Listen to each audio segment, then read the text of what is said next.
Mesdames et messieurs, bonjour. Bienvenue sur la chaîne des amis de la Fondation En Tout pour Tous. La Fondation En Tout pour Tous, cette année encore, est à nos côtés face aux aléas de la vie. Voilà pourquoi, aujourd'hui encore, nous avons invité pour vous un spécialiste du mariage et de la famille qui intervient au centre d'écoute et d'orientation à Maurice Laetitia de la Fondation En Tout pour Tous pour nous aider à appréhender les enfants non réceptifs à l'éducation. Comment est-ce qu'on peut reprendre les enfants non réceptifs à l'éducation? Quand est-ce qu'on dit qu'un enfant est non réceptif à l'éducation? Quel est le comportement parental qui peut aider un enfant à ne pas être non réceptif à l'éducation? Voilà autant de questions que nous aurons à poser à notre spécialiste. Monsieur Paul Likibi Padou, c'est vous que nous avons invité aujourd'hui. Bonjour. Bonjour. Alors, un enfant non réceptif à l'éducation, c'est quel type d'enfant? Merci d'abord pour cette invitation. Et le sujet que nous allons aborder est un sujet très délicat, mais il est vécu quotidiennement par tous les parents. C'est-à-dire que c'est ce qui se passe dans beaucoup de maisons. Et malheureusement, les parents ne savent pas comment s'y prendre avec ces enfants. Et quelquefois, au risque d'aggraver la situation, eh bien, les parents se comportent de toutes les façons qu'on peut imaginer. Alors, dire qu'un enfant est non réceptif, c'est simplement dire que l'enfant ne reçoit plus ou, disons, ne vit plus les valeurs que les parents lui ont transmises quand il a grandi. L'enfant est déjà grand. Donc c'est en ce moment qu'il ne vit plus les valeurs. Et là, on constate qu'il est non réceptif à l'éducation. Alors, quelles sont les tranches d'âge que vous considérez? Parce qu'un enfant qui a grandi, c'est quel âge? Quand est-ce que nous allons dire que notre enfant a grandi? Puisque pour un parent, nous restons toujours un enfant. Jusqu'aujourd'hui, je suis enfant encore à mes parents. Quand est-ce qu'on peut dire qu'un enfant a grandi? L'enfant, évidemment, c'est bien que vous parliez de la tranche d'âge, parce que vous savez, l'enfant se forme de la naissance jusqu'à 6 ans, c'est-à-dire qu'il reçoit tout, en fait. Et quand il a dépassé les 6 ans, eh bien, c'est un enfant qui commence à appliquer ce qu'il a reçu de 0 à 6 ans. Nous pouvons dire que à partir de 7 ans et 10 ans, l'enfant commence à devenir responsable puisqu'il sait ce qu'il commet ou qu'il pose comme acte.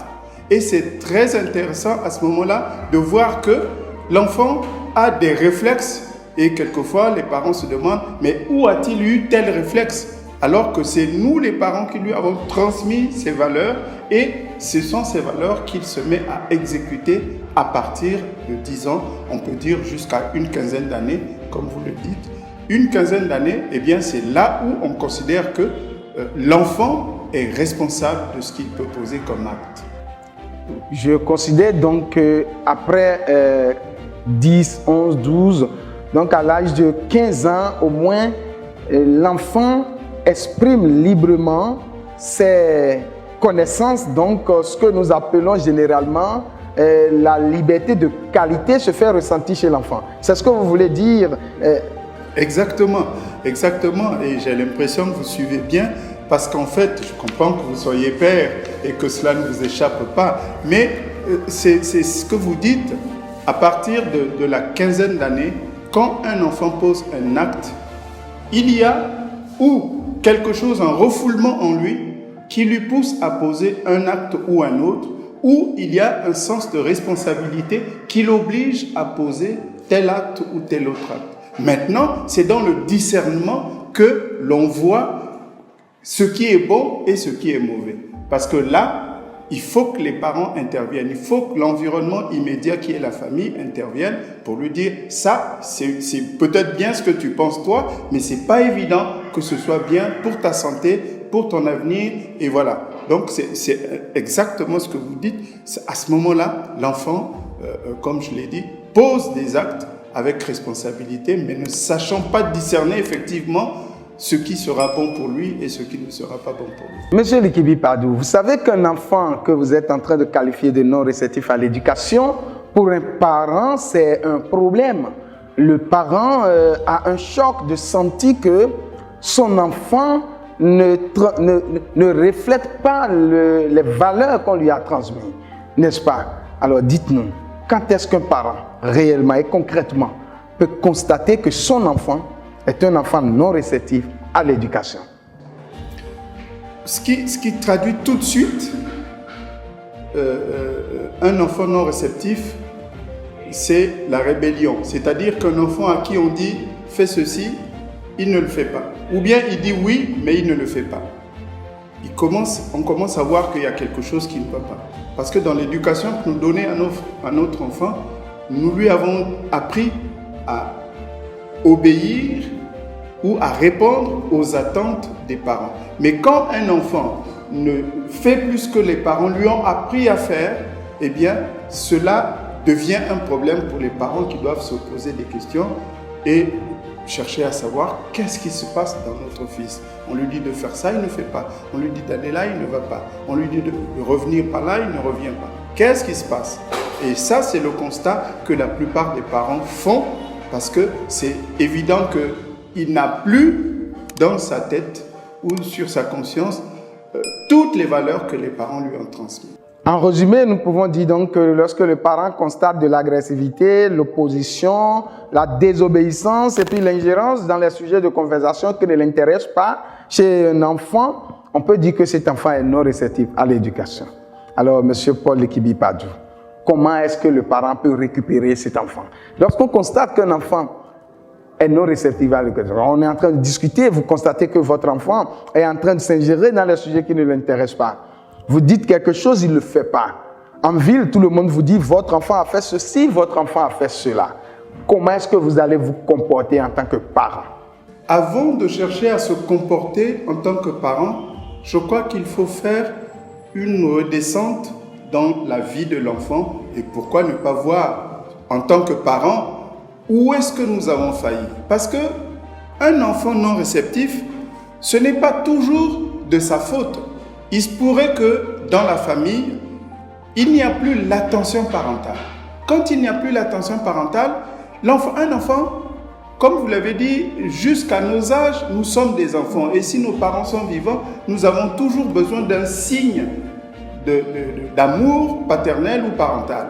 Donc, si les parents manquent d'attention à leur enfant, eh bien, l'enfant qui recherche cet amour, l'enfant qui recherche cette attention, il va commencer à chercher ailleurs ce qu'il ne trouve pas dans sa maison.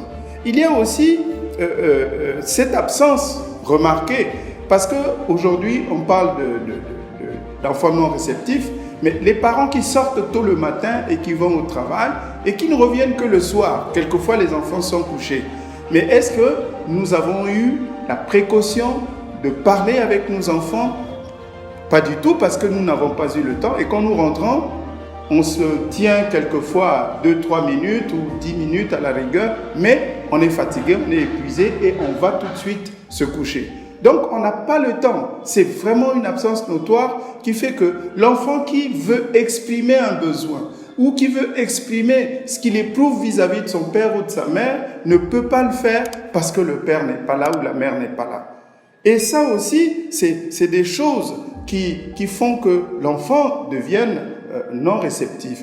Bon, il y a le refus de paternité. Un enfant que le père n'a pas accepté ou un enfant que le père a abandonné, eh bien ça aussi, c'est une cause de recherche d'un amour ailleurs que dans sa famille, parce qu'il n'a pas le père qui lui donnera cet amour. Les autres ont leur père, mais lui, il n'en a pas un qui lui donne, même si la mère donne tout ce qu'il faut, mais la présence d'un père, c'est tout autre chose. Donc, pour se limiter à ça, je dis qu'il y a aussi une remise en question de la part des parents avant de chercher à savoir, parce que pour chercher à savoir comment, il faut se demander le pourquoi. Donc, pourquoi est-ce que le parent ou l'enfant ne nous écoute plus? Pourquoi? Peut-être en sommes-nous coupables, peut-être avons-nous failli, et c'est cela qui fera que les parents rentrent maintenant dans la dynamique de la recherche de ce qu'il faut comme solution pour rattraper l'enfant. Merci, M. Paul Lekibi Padou. Concrètement, pour un parent qui est dans cette difficulté aujourd'hui, qu'est-ce que vous conseillez à ce parent-là? Alors, la première chose, c'est de redonner confiance à cet enfant.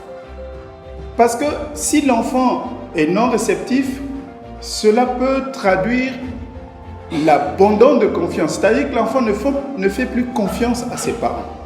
Donc, il faut reconquérir la confiance de l'enfant.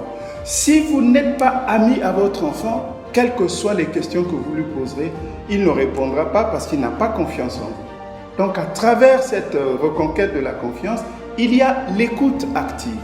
Et ça, c'est important. Si nous voulons que notre enfant nous dise certaines choses qui sont au fond de lui, il faut reconquérir cette confiance à partir, par exemple, de l'écoute active. Si, par cette écoute, nous recevons la confiance en retour que l'enfant est en train de nous redonner, eh bien, cela nous porte à écouter, à savoir ce qui se passe dans l'enfant. Il y a aussi l'expression de l'empathie. Bien sûr qu'il faut prouver l'amour qu'on a pour son fils, qu'on a pour sa fille, parce que souvent, c'est ce que l'enfant va chercher ailleurs. Et si nous lui prouvons que nous avons de l'amour pour lui, eh bien, c'est sûr que l'enfant va, à travers les petits cadeaux qu'il recevra de ses parents, à travers toute l'attention, à travers tout ce que les parents vont faire, il va se remettre en confiance et à ce moment-là dire à son père, bon, je voulais ceci, je voulais cela, mais vous n'étiez pas là pour que je vous le dise. Donc c'est un peu tout ça qui fait qu'il y a des devoirs, mais surtout qui viendraient des parents pour que l'enfant, ayant repris confiance, vous accepte dans la démarche que vous, parents, vous allez mener. Il y a aussi le renforcement du sentiment d'efficience. Mais ça, c'est, je crois, une base. Parce que c'est bien de chercher à comprendre ce que l'enfant a fait ou pourquoi il est devenu ceci, mais il faut vraiment que ce sentiment soit à la portée de l'enfant qui comprenne que, bon, oui, là, je sens qu'il y a quelque chose. Il y a aussi la reconstruction, je parle de reconstruction de la relation parent-enfant, parce que si nous avons détruit par notre mauvais comportement, par notre absence, par tout ce que nous avons fait qui a éloigné l'enfant de nous, il faut reconstruire la relation parent-enfant. Il faut aussi composer avec la résistance, c'est-à-dire que si l'enfant résiste, eh bien, nous ne devons pas le punir à partir de ça, mais au contraire, essayer d'amadouer ou de négocier avec lui pour que dans cette résistance qu'exprime l'enfant, que nous parents, nous venions à le mettre en confiance pour que très vite il se mette en communion avec les parents. Merci M. Paul Lekibi Padou. Mesdames et messieurs, c'est clair que le spécialiste du mariage et de la famille vient de nous outiller. Face à un enfant non réceptif à l'éducation, nous devons exercer l'écoute active. Nous devons essayer l'expression de l'empathie. Nous devons éviter le débat contradictoire avec cet enfant parce qu'il pourrait être disjoncté encore une fois. Nous devons construire la relation parent-enfant dans une fidélité et dans la confiance réciproque. Nous devons renforcer le sentiment d'efficience en encourageant cet enfant et en l'aidant avec une facilité relative à faire ce qu'on lui demande de faire. Nous devons composer avec la résistance que cet enfant aura à exprimer devant nous. Merci de votre écoute. Merci M. Paul Lekibi Padou. Mesdames et messieurs, pour mieux comprendre les enfants non réceptifs à l'éducation, nous allons voir le psychologue de la Fondation En Tout pour Tous. Il va nous dire, avec les thèmes classiques de la psychologie et de l'accompagnement de la jeunesse, ce que c'est qu'un enfant non réceptif. Et qu'est-ce qu'on peut voir avec un enfant non réceptif? Aujourd'hui, il y a beaucoup de déviance dans la société. Et il nous dira également les ramifications qu'il y a avec l'état d'un enfant non réceptif à l'éducation et les déviances que nous constatons aujourd'hui. Parlant en réalité des causes de la non-réceptivité au fait à l'éducation de l'enfant, il y a d'abord l'absence parentale. Pour le veuille ou non, l'enfant non réceptif c'est peut-être l'enfant qui développe au fait une carence affective et qui a été peut-être privé de cet amour au fait parental qui a priori est sa base au fait et sa vie. Deuxième chose, c'est cet enfant-là qui au fait a vécu des moments un peu difficiles en famille. Parfois nous parlons d'éducation à la honte, c'est-à-dire on met l'enfant en fait dans un contexte d'environnement histoire peut-être de l'amener à prendre conscience de ce sur quoi on l'appelle. Non. Un enfant qui vit des situations de honte de façon populaire, c'est des enfants qui développent au fait un griffe des agressivités, qui développent de la surdité par rapport à ce parent ou bien à ce substitut au fait qui l'a entraîné dans ce processus. Nous avons aussi l'influence des pères. Vous savez, en tant que parents, nous faisons souvent beaucoup de choses. Nous parlons beaucoup à l'enfant. Parfois, la non-réceptivité de l'enfant émane du fait que les amis au dehors ont pris comme peut-être option de lui enseigner leurs valeurs, ce qui est en contradiction parfois avec la valeur que nous prenons en famille, ce qui fait qu'il est parfois confus. Donc l'enfant non réceptif, il faut parfois le comprendre dans sa confusion parce que peut-être il a un besoin approprié qu'on n'est pas en train peut-être de capter. Donc nous allons peut-être voir quelle procédure faire pour que cet enfant puisse quand même revenir à une bonne réceptivité au fait à l'éducation, source non seulement de l'épanouissement personnel de cet enfant, mais aussi source de l'épanouissement de la famille. Merci aux psychologues de nous avoir donné les outils pour bien comprendre les enfants non réceptifs à l'éducation et les enfants qui s'adonnent à la drogue.